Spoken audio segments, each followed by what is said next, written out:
Ndabasuhuje kandi reka mbahe n'ikaze. Aha turi kuri Bumbogo Real Estate, mwibuke ko ikorera mu karere ka Gasabo mu mujyi wa Kigali.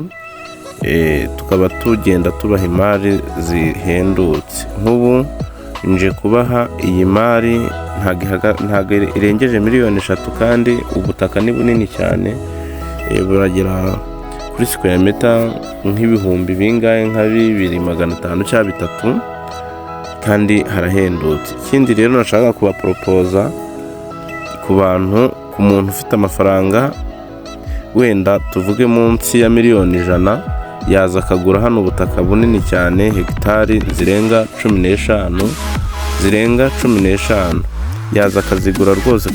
Ntago byarinda bigera kuri miliyoni 100, ariko ntago yazanga agurire rimwe, ahubwo yagenda agurira abantu kugeza agize ubutaka bunini bushobora no kurenga hegitari 15. Miliyoni 100 rwose hano hantu yabihakora, kuko urabona ko ni ahantu heza h'ikibaya cyiza, ahantu hanini, ahantu mbese ushobora gushyira nk'amatungo. Ntago ari ahantu hahanamye, ni ahantu heza cyane mu buhinzi, aho ushobora gukura umuhanda mu kilometero ukawugeza aha, mu umuriro mu kilometero ukawugeza aha, n'ikilometero ku muriro ho ntago kigezemo kuko ni hafi yaho. Aha hantu rero wahakunda kuko ni ahantu heza, nabonye haba hahendutse. Umuntu ari kuhagura ubutaka bwa miliyoni 3 n'igice, bufite ubuso 3,000, kandi harimo n'amazu.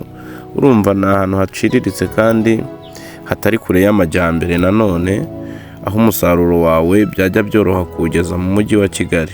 Aha hantu rero umuntu uri bugire gahunda aze tuvugane nuko twabigenza. Gusa kuhagurira rimwe ntibishoboka ngo uze ngo ugurire abantu rimwe. Kugura ubutaka bwari ku isoko bwose.